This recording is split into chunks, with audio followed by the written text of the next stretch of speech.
Oops concept actually ఇప్పటి వరకు మనం అబ్స్ట్రాక్షన్, ఎన్క్యాప్సులేషన్, థర్డ్ పార్ట్ వచ్చేటప్పటికి ఇన్హెరిటెన్స్ చెప్పుకోవడం జరిగింది. ఈరోజు క్లాస్లో మనం పాలిమార్ఫిజం గురించి చెప్పుకుందాం. అంటే ఈరోజు ఏమేమి కవర్ చేస్తామంటే పాలిమార్ఫిజం అంటే ఏంటి, దాన్ని ఇంప్లిమెంట్ చేయడానికి మనకి ఏమేమి అవసరం అనేది చూద్దాం.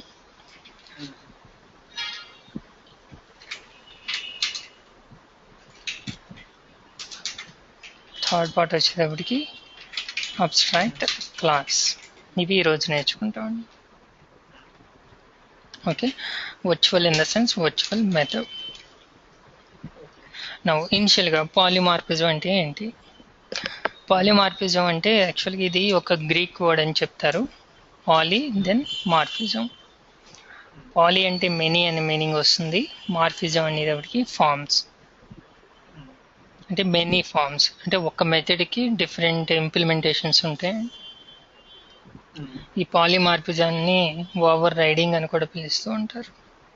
యాక్చువల్ మనం ఇంతకుముందు ఓవర్ లోడింగ్ అని చెప్పుకోవడం జరిగింది. అయితే ఇది ఓవర్ రైడింగ్ అని. ఆ రెండింటికి డిఫరెన్సెస్ ఏంటి అనేది చూద్దాం. ముందుగా అయితే try to understand what is polymorphism. ఒకటే మెథడ్కి డిఫరెంట్ ఫంక్షనాలిటీస్ ఉంటాయి అన్నమాట. అయితే దాన్ని ఇంప్లిమెంట్ చేయడానికి మనకి కంపల్సరీగా ఇన్హెరిటెన్స్ కావాలి. అంటే ఒక క్లాస్ నుంచి ఇంకో క్లాసు డెరైవ్ చేయాలి.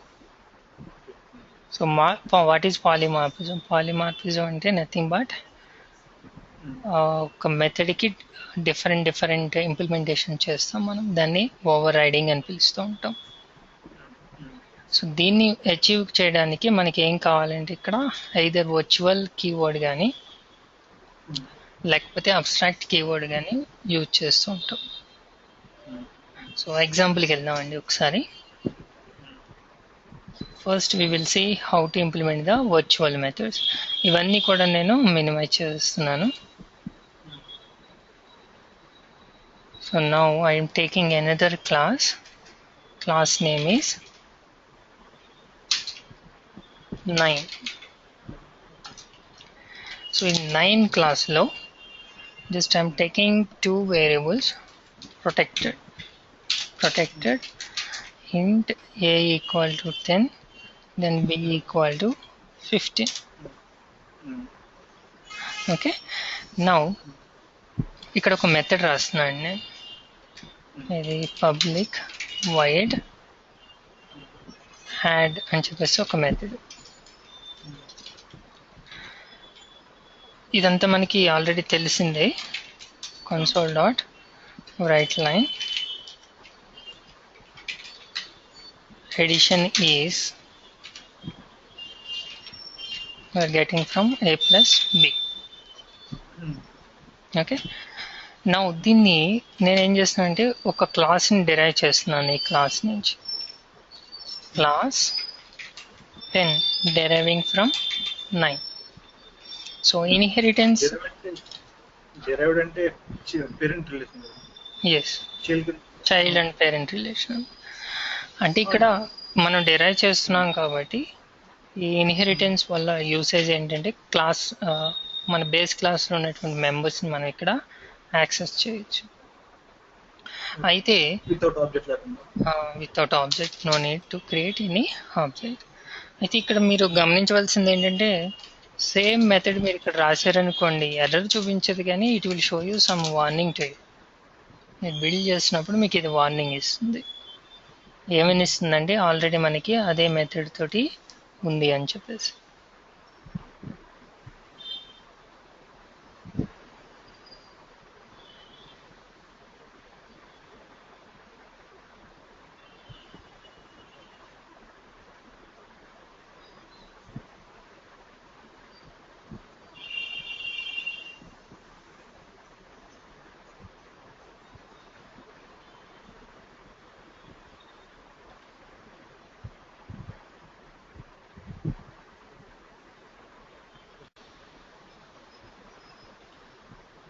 చూడండి ఇక్కడ చూపిస్తుంది మీకు అయితే ఇది రన్ అయిపోతుంది, బట్ టెక్నికల్గా ఇది ఇలా తీసుకోవడం అనేది కరెక్ట్ కాదనమాట. సో సేమ్ మెథడ్ మీరు వాడాలంటే కంపల్సరీగా ఏం చేయాలంటే ఈ need to implement the polymorphism, అంటే ఓవర్ రైట్ చేయాలి ఈ మెథడ్ని. ఇలా ఓవర్ రైట్ చేయడానికి మనకు ఉన్నటువంటి ఆప్షన్స్ వచ్చినట్లయితే ఫస్ట్ వన్ వచ్చి వర్చువల్. సో ఈ వర్చువల్ అనేది కీవర్డ్ అండి. దాన్ని ఏం చేయాలంటే మీరు యాక్సెస్ స్పెసిఫైర్కి రిటర్న్ టైప్కి ఇన్ బిట్వీన్ వర్చువల్ అనే దాన్ని యాడ్ చేయాలి. వర్చువల్. ఓకే, నౌ ఇది వర్చువల్ మెథడ్. దీన్ని మీరు ఏం చేయొచ్చు అంటే you can override in derived class, అంటే డెరైవ్డ్ క్లాస్లో దీన్ని మీరు ఓవర్ రైడ్ చేయొచ్చు. ఎలా అన్నది చూడండి. Public in the place of virtual keyword ఇక్కడ మనం ఏం రాస్తామంటే ఓవర్ రైడ్ అని రాస్తాం. ఓకే, మీరు ఓవర్ రైడ్ అని రాసి స్పేస్ ఎంటర్ చేసిన వెంటనే ఇది చూపిస్తుంది మీకు ఏమేమి మెథడ్స్ మీరు ఓవర్ రైడ్ చేయగలరు. సో ఇవన్నీ ఏంటంటే బై డిఫాల్ట్ వచ్చేటువంటి మెథడ్స్ అనమాట అండి. సో ఇక్కడ నేను ఏం చేస్తున్నా అంటే యాడ్ మెథడ్ని సెలెక్ట్ చేసుకుంటాను. సో యాడ్ మెథడ్ని సెలెక్ట్ చేసుకోగానే ఆటోమేటిక్గా ఇక్కడ నుంచి మనం బేస్ క్లాస్ మెథడ్ని కాల్ చేస్తున్నాం. అంటే మీ రిక్వైర్మెంట్ ఉంటే కనుక దీన్ని ఎలా ఉంచేయండి, అంటే ఏమవుతుంది ఆటోమేటిక్గా కాల్ దీనికి వెళ్తుంది, ఇది ఎగ్జిక్యూట్ చేసిన తర్వాత నెక్స్ట్ ఉన్న స్టేట్మెంట్స్ని కంప్లీట్ చేస్తుంది. రిక్వైర్మెంట్ లేదనుకోండి దాన్ని డిలీట్ చేసేయండి. చేసేసి మీరు ఏం చేస్తారంటే కన్సోల్ డాట్ రైట్ లైన్, ఇక్కడ నేను వేరే ఇంప్లిమెంట్ చేస్తున్నాను, అంటే సబ్ట్రాక్షన్ ఈజ్ అని చెప్పేసి ఇక్కడ ఏ మైనస్ బి అని ఇస్తుంది. అంటే మీరు అబ్జర్వ్ చేయండి సేమ్ సిగ్నేచర్ వాడుతున్నాం, ఇక్కడ అదే మెథడు, ఇక్కడ కూడా అదే మెథడు, ఇక్కడ వేరే ఇంప్లిమెంటేషన్ ఉంది, వేరేజ్ ఇక్కడికి వచ్చేటప్పటికి వేరే ఇంప్లిమెంటేషన్ ఉంది. ఎస్, అయితే ఈ రెండింటిని కూడా మీరు యాక్సెస్ చేయొచ్చు. అది ఎలా అంటే ఇక్కడ నుంచి మీరు కావాలితే బేస్ క్లాస్లో ఉన్నటువంటి మెథడ్ని కాల్ చేయొచ్చు. దానికోసం మీరు ఏం చేస్తున్నారంటే బేస్ అనే కీవర్డ్ వాడుతున్నాం. ఈ బేస్ అనే కీవర్డ్ దేన్ని రిప్రజెంట్ చేస్తుందంటే బేస్ క్లాస్లో ఉన్నటువంటి దాన్ని రిప్రజెంట్ చేస్తుంది. అంటే బేస్ డాట్ యాడ్, అంటే బేస్ క్లాస్లో ఉన్న యాడ్ మెథడ్ని కాల్ చేస్తున్నాం. ఒకవేళ మీరు ఇక్కడ బేస్ తీస్తారనుకోండి, బై డిఫాల్ట్ ఇది ఏం చేస్తుంది ఈ క్లాస్లో ఉన్నటువంటి యాడ్ మెథడ్ని కాల్ చేస్తుంది అనమాట. సో దానికోసం నేను ఏం చేస్తున్నా అంటే బేస్ అనేది కూడా ఒక కీవర్డ్. ఒకవేళ సపోజ్ ఈ క్లాస్ని రిప్రజెంట్ చేయాలంటే మనకి దిస్ అనే కీవర్డ్ ఉంటుంది. This in the sense local క్లాస్ని రిప్రజెంట్ చేస్తుంది. బేస్ అంటే బేస్ క్లాస్ని రిప్రజెంట్ చేస్తుంది.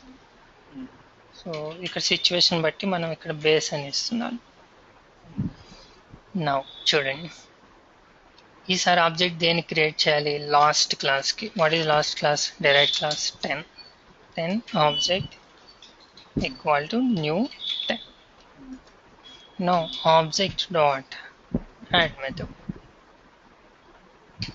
Okay, now to stay back the screen console dot read or readline. So run చేస్తున్నాను దీన్ని. సో ఈసారి మనకి ఏమొస్తాయి, 2 అవుట్పుట్స్ వస్తాయి. Addition is 25 and subtraction is -5 అని చెప్పేసి.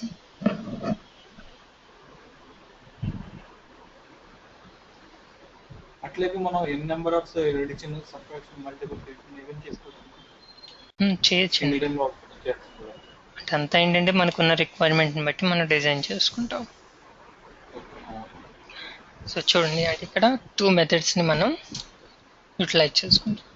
అయితే ఇంకా ఫ్లెక్సిబిలిటీ ఏంటంటే సపోజ్ మీకు బేస్ క్లాస్లో ఉన్న మెథడ్కి కాల్ చేయాలి, అప్పుడు మీరు ఏం చేస్తారంటే ఇక్కడ ఆ బేస్ క్లాస్కి ఆబ్జెక్ట్ క్రియేట్ చేసుకుని దాంట్లో ఉన్న మెథడ్ మాత్రం మీరు కాల్ చేస్తారు. ఎగ్జాక్ట్గా ఇది ఎక్కడ ఉపయోగపడుతుందంటే మనకి సపోజ్ ఎంప్లాయీ అనే ఒక క్లాస్ ఉందండి. ఎంప్లాయీ క్లాస్ నుంచి నేను ఒక మేనేజర్ అనే క్లాస్ని, అలాగే ఒక నార్మల్ ఒక టీమ్ లీడ్ అని చెప్పేసి ఒక క్లాస్ని క్రియేట్ చేశాను. సో బేస్ క్లాస్లో మనకి అంటే ఎంప్లాయీ అనే క్లాస్లో ఒక మెథడ్ ఉంది, వర్చువల్ మెథడ్. ఏంటంటే గెట్ ఎంప్లాయీ ఇన్ఫర్మేషన్ అని చెప్పేసి. ఓకేనా? లేదా క్యాలిక్యులేట్ శాలరీ అనే ఒక మెథడ్ ఉందనుకుందాం. ఈ శాలరీ క్యాలిక్యులేట్ చేసేది మేనేజర్కి ఒక కండిషన్స్ ఉంటాయి, టీమ్ లీడ్కి ఒక కండిషన్స్ ఉంటాయి. అంటే వాళ్ళకి వేరియేషన్ ఉంటుంది, ఇక్కడ పిఎఫ్ దగ్గర అవ్వచ్చు, లేకపోతే టీఏడిఎల్ దగ్గర అవ్వచ్చు, లేకపోతే బేసిక్ శాలరీ అవ్వచ్చు. కానీ అక్కడ మనం ఏం ఉపయోగిస్తామండి, ఒకటే మెథడ్ నేమ్ని ఉపయోగిస్తాం అనమాట. సపోజ్ మీరు మేనేజర్లో ఉన్న మెథడ్ కాల్ చేయాలనుకో, మేనేజర్కి ఆబ్జెక్ట్ క్రియేట్ చేసి ఆబ్జెక్ట్ డాట్ గెట్ శాల్ లేకపోతే క్యాలిక్యులేట్ శాల్ అనే మెథడ్ కాల్ చేస్తారు. సో సేమ్ అదే మెథడ్ మనం ఎక్కడ ఓవర్ రైడ్ చేస్తున్నాం, టీమ్ లీడ్లో కూడా ఓవర్ రైడ్ చేస్తున్నాం. సపోజ్ టీమ్ లీడ్ క్యాలిక్యులేట్ చేయాలంటే అప్పుడు మీరు టీమ్ లీడ్కి ఆబ్జెక్ట్ క్రియేట్ చేసి ఆబ్జెక్ట్ డాట్ సేమ్ నేమ్ అనమాట. అదే అలా సేమ్ నేమ్ ఎప్పుడు ఉపయోగించగలము అంటే when we have polymorphism and inheritance. ఓకేనా? సో వెరీ సింపుల్ అండి. మనం వర్చువల్ మెథడ్స్ని యూజ్ చేసి పాలిమార్ఫిజంని అచీవ్ చేయొచ్చు. అయితే ఈ వర్చువల్ అనే కీవర్డ్ని ఏం చేస్తామంటే in between access specifier return type మధ్యలో ఉంచుతాము. సో ఈ వర్చువల్ మెథడ్ని ఇఫ్ యూ వాంట్ అంటే మనకు రిక్వైర్మెంట్ ఉంటేనే డెరైవ్డ్ క్లాస్లో మీరు ఓవర్ రైడ్ చేసుకోవచ్చు. ఒకవేళ మీకు రిక్వైర్మెంట్ లేదనుకోండి, నో నీడ్, మీరు దీన్ని ఓవర్ రైడ్ చేయవలసిన అవసరం లేదు. వర్చువల్ కూడా తీసేయచ్చు, కానీ మీకు ఎటువంటి ఎర్రర్ కూడా రాదు, నీట్గా అది కంపైల్ అయిపోతుంది. అర్థమైంది కదండి? సో వర్చువల్ మెథడ్ స్మూత్ గానే అవుట్పుట్ వచ్చేస్తున్నప్పుడు వర్చువల్ ఉండడం వల్ల యూజ్ ఏమీ లేదు, అలా పెట్టడం వల్ల యూజ్ ఏమి ఎర్రర్ చూపించలేదు కదా, మరి ఎందుకని మనం స్పెసిఫిక్గా వర్చువల్ పెడుతున్నాం అంటే ఇన్ ఫ్యూచర్ ఎప్పుడైనా సరే మీరు దాన్ని ఓవర్ రైడ్ చేసుకోవాలనుకుంటే యూ కెన్ ఓవర్ రైడ్. అప్పుడు ఎర్రర్ చూపిస్తే అప్పుడు ఫైల్స్ మిస్ అయిపోతుంది అని కాదు, అంటే maybe or may not be, there is an option, ఒక ఆప్షన్ ఉంది మనకి వర్చువల్ మెథడ్ యూజ్ చేసి పాలిమార్ఫిజంని ఒక మెథడ్ని ఓవర్ రైడ్ చేయొచ్చు టెక్నికల్గా. అంటే 2 ఛాన్సెస్ ఉన్నాయండి, ఒకటి వర్చువల్ కీవర్డ్, రెండోది అబ్స్ట్రాక్ట్ కీవర్డ్. మనం ఇప్పుడు వర్చువల్ కీవర్డ్ తోటి వర్క్ చేస్తున్నాం. అయితే దీనికి ఉన్న ఫీచర్ ఏంటంటే వర్చువల్ మెథడ్ని మీరు ఓవర్ రైడ్ చేసినా పర్వాలేదు, చేయకపోయినా పర్వాలేదు. అర్థమవుతుంది కదా? హలో, సో వర్చువల్ మెథడ్ గురించి స్మాల్ డిస్క్రిప్షన్ చూసినట్లయితే ఫస్ట్ పాయింట్ వచ్చి we can create in normal class, right? Virtual మెథడ్ని మీరు యాజ్ ఇట్ ఈస్గా నార్మల్ క్లాస్లో రాసేయచ్చు. రెండవది వచ్చేటప్పటికి overriding is optional. Overriding is optional. ఈ రెండు మనం గుర్తుపెట్టుకోవాలి వర్చువల్ మెథడ్ వచ్చినప్పుడు. Okay, this is about virtual. నా రెండో ఆప్షన్ ఉంది కదండి, దట్ ఈస్ అబ్స్ట్రాక్ట్ మెథడ్. దీని గురించి చూద్దాం. దీనికి ఏం చేస్తున్నానంటే I'm creating another class, same 10 అని ఉంచేద్దాం, దీన్ని డెరైవ్ చేయడం తీసేస్తున్నాను. Now same example I am going to implement this one. Yes, now abstract method. What is abstract method? First definition చూద్దాం. Abstract method which doesn't have implementation.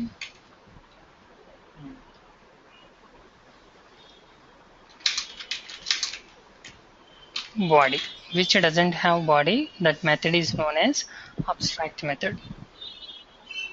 అంటే యాస్టీజ్గా అన్నీ ఉంటాయండి. ఇలా access specifier ఉంటుంది, పబ్లిక్, తర్వాత వర్చువల్ ప్లేస్లో ఏం వాడతాం అంటే మనం అబ్స్ట్రాక్ట్ వాడతాం. ఓకే, తర్వాత రిటర్న్ టైప్ ఉంటుంది, నేమ్ ఉంటుంది. కానీ యాక్చువల్గా మనం వర్చువల్ మెథడ్కి బాడీ క్రియేట్ చేస్తాం, దీనికి బాడీ ఉండదండి. అవునండి, ఇది ఫంక్షనాలిటీ మనం ఇంప్లిమెంట్ చేసాం కదా, అది ఉండదు అనమాట. This is nothing but abstract method. అది లేకుండా మనం ఎలా కాల్ చేసుకుంటాం బాడీ లేకుండా? చెప్తాను, ఓకేనా. నెక్స్ట్ రెండవది వచ్చేటప్పటికి abstract method should be in abstract class. Abstract method compulsory ఎక్కడ ఉండాలి? అబ్స్ట్రాక్ట్ క్లాస్లోనే ఉండాలి. సో కంపల్సరీగా మీరు ఇప్పుడు దీన్ని బిల్డ్ చేస్తే ఎర్రర్ వస్తుంది మీకు, ఎందుకంటే హియర్ మనం అబ్స్ట్రాక్ట్ మెథడ్ని ఒకటి ఇంప్లిమెంట్ చేసాము, బట్ నార్మల్ క్లాస్లో దాన్ని ఇంప్లిమెంట్ చేసాం. చూడండి ఇక్కడ ఎర్రర్ వస్తుంది మనకి, add is abstract but it is contained in non abstract class. అంటే అబ్స్ట్రాక్ట్ మెథడ్ ఎక్కడ ఉండాలి? కంపల్సరీగా అబ్స్ట్రాక్ట్ క్లాస్లోనే ఉండాలి. అంటే దీనికి నేను అబ్స్ట్రాక్ట్ అనే కీవర్డ్ యాడ్ చేస్తున్నా. ఓకే, ఇది రెండవది. Now I'm taking another class. Class name is 11, deriving from class 10. అంటే అబ్స్ట్రాక్ట్ క్లాస్ నుంచి నేను ఒక క్లాస్ని డెరైవ్ చేస్తున్నా. నౌ ఒకసారి బిల్డ్ చేసి చూడండి, ఇక్కడ కూడా మళ్ళీ మనకి ఎర్రర్ వస్తుంది. ఎందుకు అంటే వర్చువల్ మెథడ్ ఓవర్ రైడ్ చేయడం అనేది ఆప్షనల్, కానీ అబ్స్ట్రాక్ట్ మెథడ్ కంపల్సరీగా మీరు ఓవర్ రైడ్ చేయాలి. చూడండి, does not implement inherited abstract member. అర్థమవుతుంది కదా? సో దీన్ని నేను ఇప్పుడు ఓవర్ రైడ్ చేస్తున్నాను. ఇలా పబ్లిక్ సేమ్ అబ్స్ట్రాక్ట్ ప్లేస్లో ఓవర్ రైడ్ వస్తుంది. నౌ సేమ్ వర్చువల్ మెథడ్లో చూపించినట్టుగానే ఇది ఓవర్ రైడబుల్ మెథడ్స్ చూపిస్తుంది. సెలెక్ట్ చేసుకుంటాం. మీరు అబ్జర్వ్ చేసినట్లయితే వర్చువల్ మెథడ్ ఓవర్ రైడ్ చేసినప్పుడు మనకి ఇక్కడ ఏం వచ్చిందండి? బేస్ డాట్ అని చెప్పేసి ఆ మెథడ్ని కాల్ చేసింది ఆటోమేటిక్గా. కానీ అబ్స్ట్రాక్ట్కి వచ్చేటప్పటికి ఏం చేస్తుందండి? అది ఇక్కడ ఒక ఎక్సెప్షన్ని త్రో చేస్తుంది, మెథడ్ నాట్ ఇంప్లిమెంటెడ్ అని చెప్పేసి. ఎందుకు అంటే ఇక్కడ మరి మెథడ్కి డెఫినేషన్ లేదు కదా కాల్ చేయడానికి, ఎందుకంటే that is the nature of abstract. Abstract method is doesn't have implementation. Okay కదా? సో మీరు ఇక్కడ మీరు ఇంప్లిమెంట్ చేసుకోవచ్చు దీన్ని. ఇలా console dot write line addition is a plus b. So మిగతావన్నీ సేమ్. ఏం చేస్తాం ఇప్పుడు? ఆబ్జెక్ట్ దేన్ని క్రియేట్ చేయాలి? 11 క్లాస్కి క్రియేట్ చేయాలి. So create object to the 11 object equal to new 11.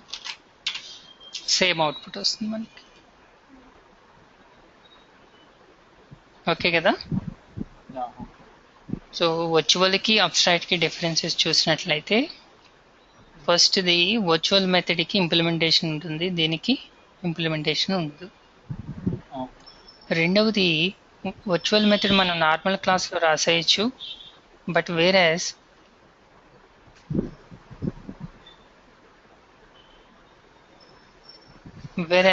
Abstract method వచ్చేటప్పటికి కంపల్సరీగా అది అబ్స్ట్రాక్ట్ క్లాస్లోనే ఉండాలి. ఓకే కదండి? దెన్ మూడవది ఏంటంటే ఓవర్ రైడింగ్ ఈజ్ మ్యాండేటరీ. అంటే కంపల్సరీగా మీరు అబ్స్ట్రాక్ట్ మెథడ్ని ఓవర్ రైడ్ చేయాలి. ఈ రెండు మనకి వర్చువల్కి అబ్స్ట్రాక్ట్కి ఉన్నటువంటి డిఫరెన్సెస్. ఓకే కదా? ఏమైనా డౌట్స్ ఉన్నాయంటారా? నో, ఇది యాక్చువల్గా అబ్స్ట్రాక్ట్ మెథడ్ అండి. ఇది ఇదే విధంగా మనకి this one also abstract method. ఇప్పుడు ఏం చేద్దామంటే థర్డ్ పాయింట్ అబ్స్ట్రాక్ట్ క్లాస్ గురించి చెప్పుకుందాం. What is abstract class?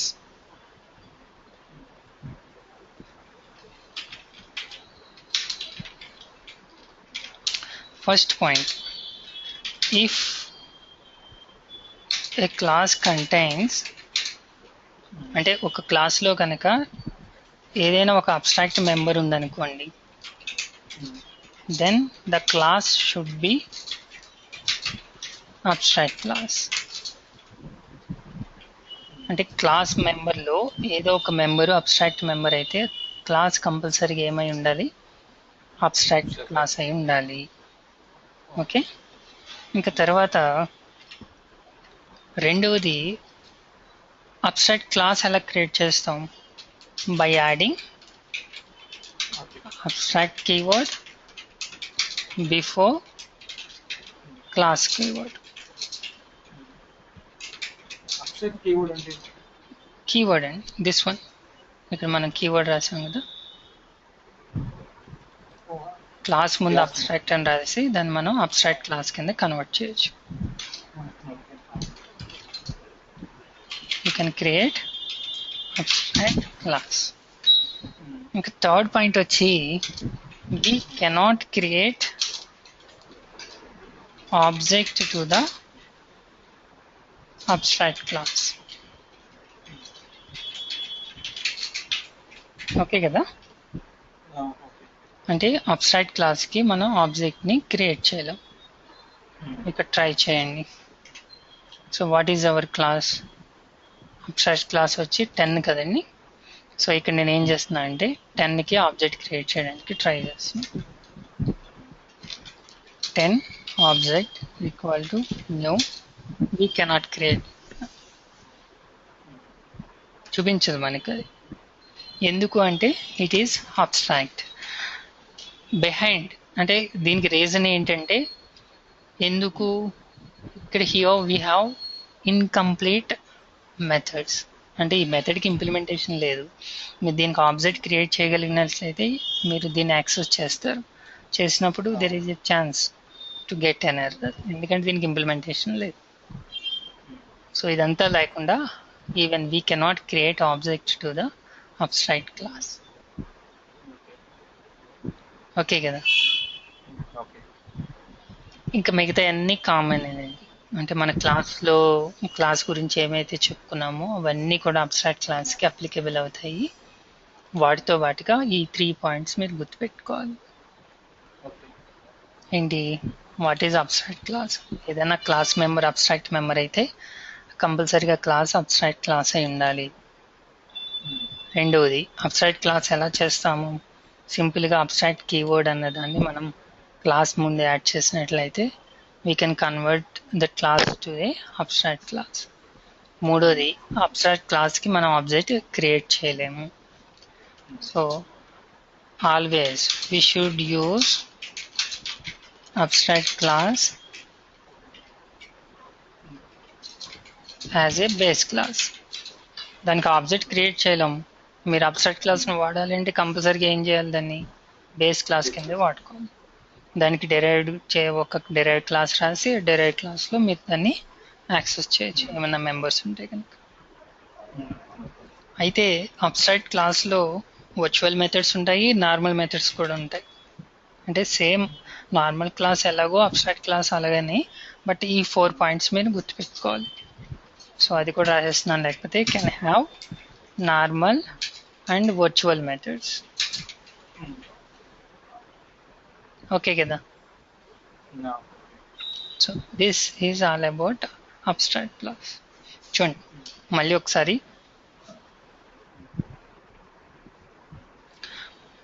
polymorphism. What is polymorphism? So polymorphism is nothing but method overriding. Okay, అంటే ఈ యాక్చువల్గా ఏం చెప్తారంటే దీనికి method can have multiple forms, multiple implementations. అది ఎలా పాసిబుల్ అవుతుందండి, by using virtual or abstract keywords.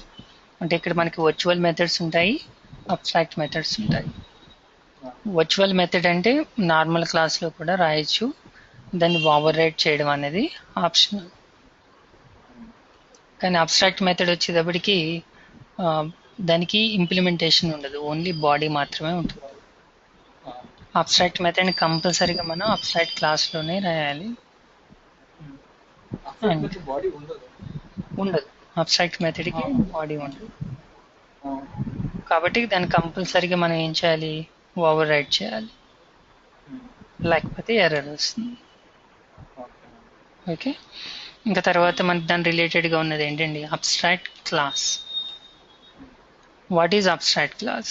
ఒక క్లాస్ కనుక అబ్స్ట్రాక్ట్ మెంబర్స్ కలిగి ఉంటే దాన్ని మనం అబ్స్ట్రాక్ట్ క్లాస్ కింద చెప్పుకుంటాం. అబ్స్ట్రాక్ట్ క్లాస్ని ఎలా క్రియేట్ చేయొచ్చు? By adding abstract keyword before class keyword, దాన్ని మనం అబ్స్ట్రాక్ట్ క్లాస్ కింద కన్వర్ట్ చేయొచ్చు. తర్వాత ఇంకా గుర్తుపెట్టుకోవాల్సింది ఏంటంటే అబ్స్ట్రాక్ట్ క్లాస్కి ఆబ్జెక్ట్ని క్రియేట్ చేయలేము. తర్వాత అబ్స్ట్రాక్ట్ క్లాస్ని కంపల్సరీగా మనం బేస్ క్లాస్ కింద యూజ్ చేయాలి. ఓకే, అబ్స్ట్రాక్ట్ క్లాస్లో మీరు నార్మల్ మెథడ్ రాయొచ్చు, వర్చువల్ మెథడ్స్ కూడా రాయొచ్చు. అయితే మెయిన్ దీని యూసేజ్ ఏంటంటే దీన్ని బేస్ చేసుకుని మనం ఇంటర్ఫేసెస్ని అర్థం చేసుకోవచ్చు. సో ఇంటర్ఫేసెస్ గురించి తెలుసుకునే ముందు మనం ఈ కంపల్సరీగా తెలుసుకోవాలి పాలిమార్ఫిజం గురించి. Okay, so